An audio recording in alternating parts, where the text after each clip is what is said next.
Salam olahraga, kembali lagi di YouTube AHM Channel. Sebelum melanjutkan menonton video ini, jangan lupa dibantu subscribe, like, komen dan share-nya untuk mendapatkan video-video terbaru di channel ini.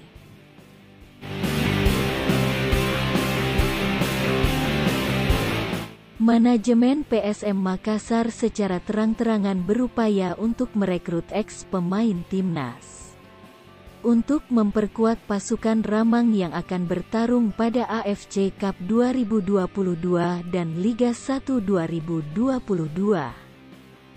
Dua ex-punggawa timnas U19 dirumorkan bakal berseragam PSM Makassar musim depan. Kedua pemain tersebut yakni Paulo Sitanggang dan Mahdi Albar. PSM Makassar memang sejauh ini masih memburu pemain incaran demi melengkapi skuad. Mengingat PSM Makassar akan berlaga di dua kompetisi berbeda. Seperti kita ketahui, nama dua ex-timnas ini Mahdi Albar dan Paulo Sitanggang tentu sudah tak asing lagi bagi pecinta bola di Indonesia. Mengingat keduanya pernah mengharumkan nama Indonesia di ajang bergengsi se-Asia Tenggara, Piala AFF U19 Indonesia.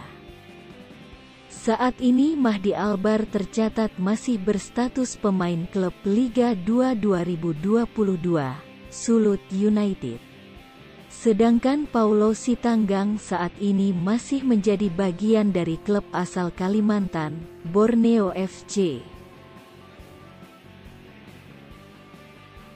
Menarik ditunggu apakah perburuan transfer PSM Makassar dapat menggaet dua pemain Mahdi Albar dan Paulo Sitanggang bakal berhasil.